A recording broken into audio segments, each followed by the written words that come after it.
Recording in progress.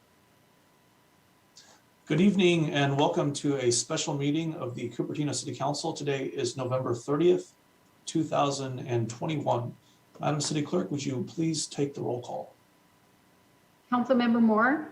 Here. Councilmember Way? Here. Councilmember Willie? Here.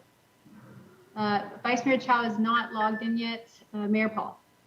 I'm here.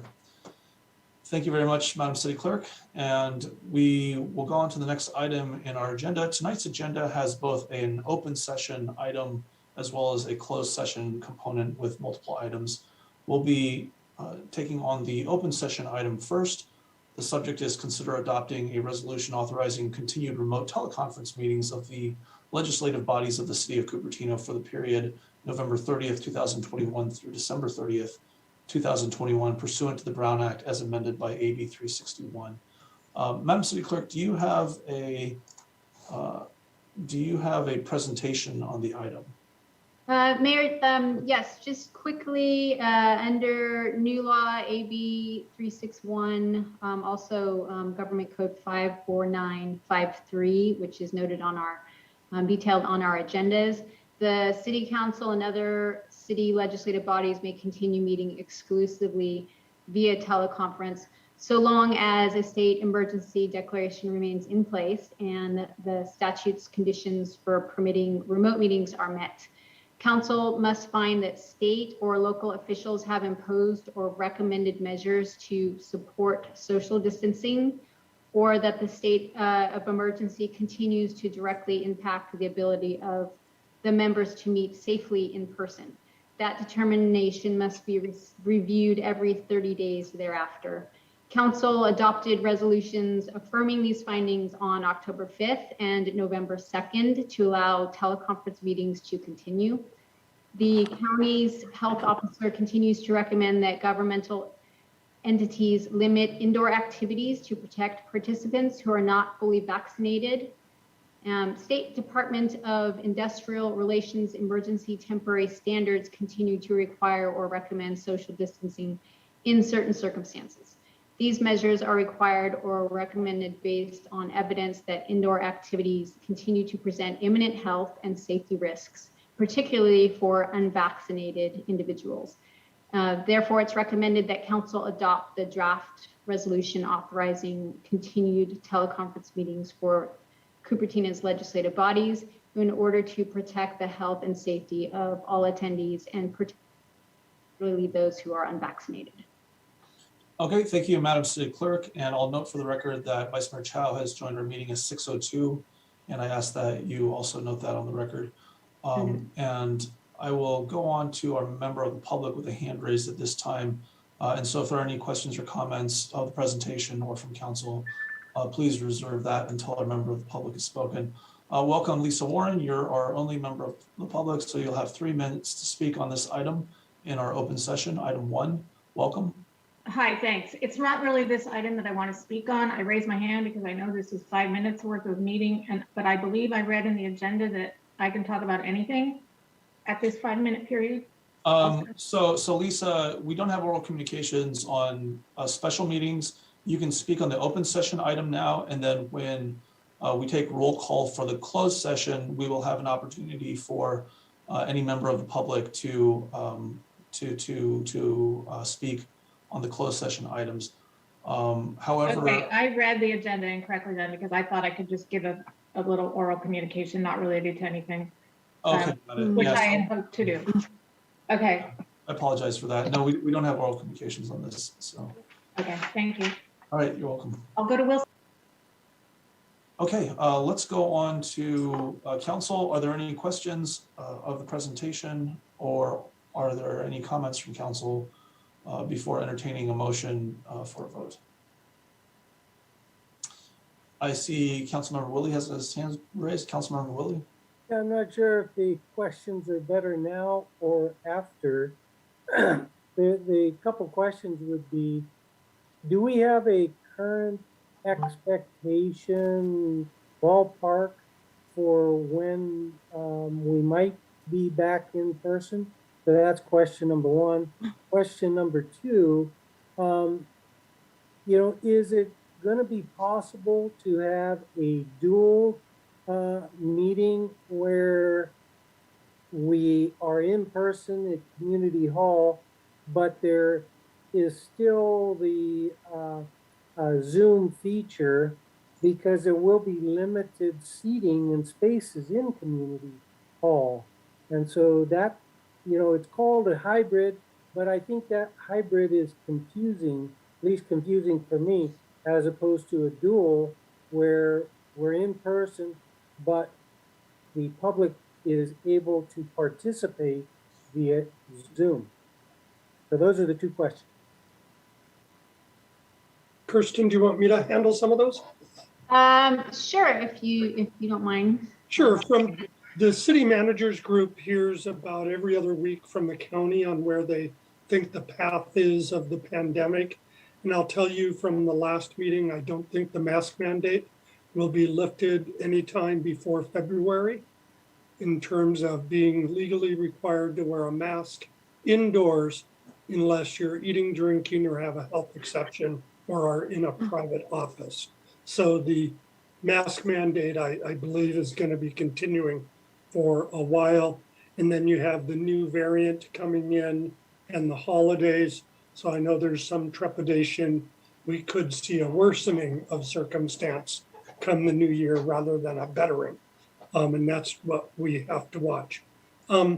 Staff could move to a hybrid model when the council wants. I think we'd want a couple weeks to do some thorough testing to make sure it works. Or a dual model, as the council member called it.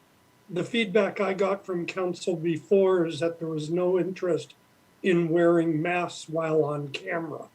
And even if this meeting right now for the public portion was in Community Hall, you would all have to be wearing masks while you're on camera if you were all together in Community Hall. The only exception is to remove your mask while you take a sip of water or something like that. And I heard previously from council that there wasn't much interest in wearing masks on camera. It's obviously up to the council to decide, and I believe the authority has been delegated to the mayor regarding that. So my suggestion would be wait and see what early January, mid-January is like and decide if you want to give it a trial in late January with masks, or wait and see if masks will be gone in February, and then you can go to the dual model. I'll turn to Chris to comment. If the council is in person, don't we also have to provide public access in person as well? Or can we require it be by Zoom? Yes, so if we go to in-person meetings, there is a requirement to provide public access to the meeting room. And Los Gatos had previously gone to public meetings and then pulled back from the public meetings and are now only meeting by Zoom. Yeah, okay. Thanks, Vice Mayor Chow. Yeah. So personally, of course, I prefer to meet virtually where it's just too easy to log into the Zoom from the comfort of home or office.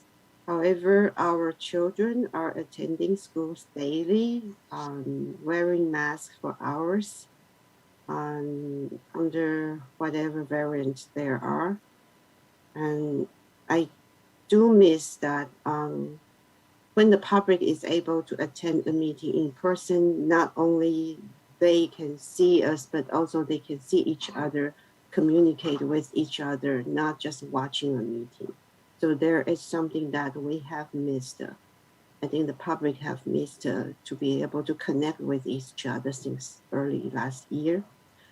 And so I would like to know what other cities have, because I do know there are council meetings and school board meetings that's conducted in hybrid mode, where the board or city council are in person and some public member will be allowed in with certain conditions such as vaccinated mandate, and there is capacity limit. So I would like to know what other cities are already providing hybrid. I understand that Los Gatos had some hybrid meeting. They turned to virtual after a certain public outburst related to the virtual meeting. So, yeah. Do we know who else is doing hybrid? Periodically, the City Managers Association does report that. We have our last meeting of the year next week on my last day. And so I'll ask for the current status of which cities are meeting hybrid and which cities are meeting remotely only, and have that for your next meeting. Could we maybe have the city clerk to reach out to other city clerk? But I understand that you have a network also that to see what other cities are doing. Sure, I would be happy to check with my local city clerks to see what they're currently practicing. But I don't. There was. Oh, sorry.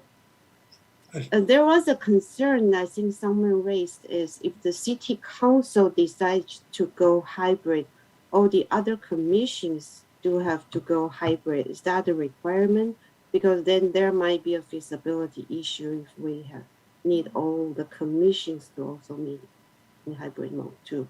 Is that a requirement, or can we just do only council meeting?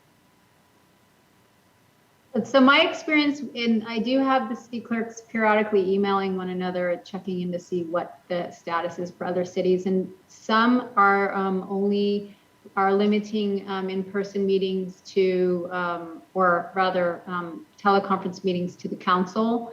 The city attorney can correct me here. I don't believe that, I think AB 361 allows the council and other legislative bodies, such as city commissions, but it's not a requirement to have one or the other or both. It can. So is that true, Grace? Yeah, so it would be possible to make the findings in AB 361 in a way that they would apply differently to subsidiary boards and commissions and to the council. it's kind of a fine line to walk, because on the one hand, you're saying it's safe enough for the council to meet in person, but not safe enough for other bodies to meet in person. But I think in theory, we could probably do that based on the social distancing requirements in Santa Clara County, or not requirements, but social distancing recommendations in Santa Clara County. And so that I think that would be possible if that's a direction that council wants to go. So say if the meetings held in the community hall, which is bigger, maybe then that means planning commission, parks and rec will be hybrid too with the council. Right. Yeah. There are a number of ways you could slice it. Right. You could say that council and planning commission are in person, and other or hybrid, and other commissions are remote. Okay. I think we could probably massage the findings in a way to allow that to occur. I do want to caution, I don't believe all our commission meetings are televised, even before pandemic. So if we were to try to go to pandemic for every commission or committee meeting, I'd have to get staff to calculate the overtime budget for that and the appropriation required. Yeah, okay, great. Yeah. Sorry, can I confirm something? Chris said earlier that if the board or city council are in person, let's say in a room, so we have to provide public access to that room, right? If there's a physical meeting location, there needs to be public access to the physical meeting location. Yeah, that's correct. Okay, thank you.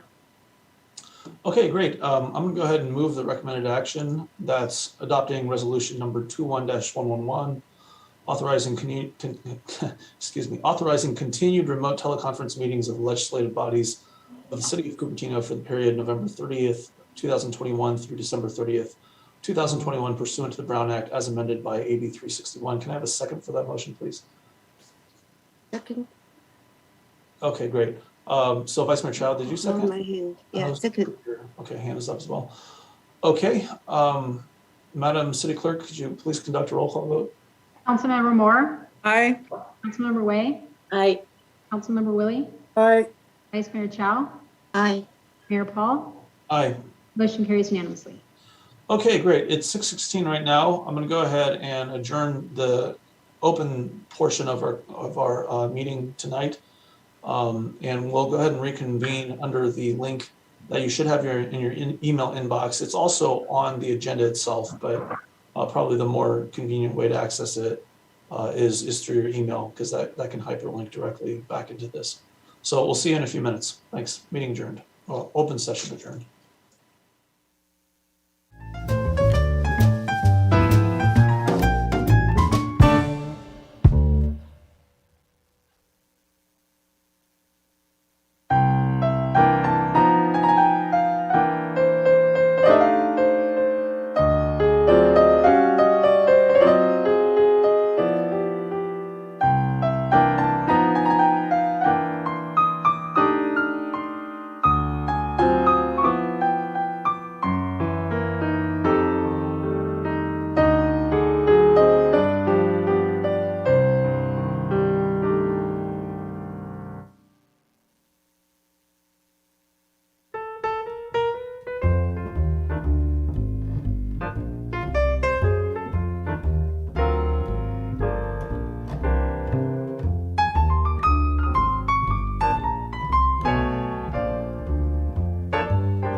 and to walk off-road all this distance, or maybe you sneak through with your bicycle like I do. It's a great thing. Ellen and I were just lucky to be able to be part of that and to be able to make this piece happen. You know, I don't think for us it's not about the money; it's about the initiative, and I'm glad that Liang realized that it's very important to move it along, because it's easier to say no than to say yes, and it's easier to find the obstacles than it is to find the solutions. But the City Council and especially Public Works did a great job here, and I want to call out Chad Mosley, who absolutely did a fantastic job. So yes, indeed, we met with all the neighbors here. We know them all. Anybody who would answer the door. I think it was everybody. I think it was 100% actually that we talked to, and then Chad followed up and did it too. And so that's the key to a project like this, by the way, is to make it. Here's a neighbor here. is to make it so that it's not a pain for the City Council. You know, I sat up there for 8 years with these long meetings, going to 2, 3, 4 in the morning, as Liang Chao and John is doing now, and Hung. The best thing is if the neighbors like it too, because the hardest thing for a council member is to resolve the interest of the immediate neighbors to the interest of the community. It's clear that the interest of the community is to have trails like these. The immediate neighbors, not so clear. You know, they're losing something that they used to have. And so what we did with the help of the City Council and the city and Chad and the rest of Public Works is we addressed the need of every neighbor here. So one neighbor needed this kind of fence. The Ramajas, who own a big strip of this, needed a new fence. They had 4 old raggedy fences in a row.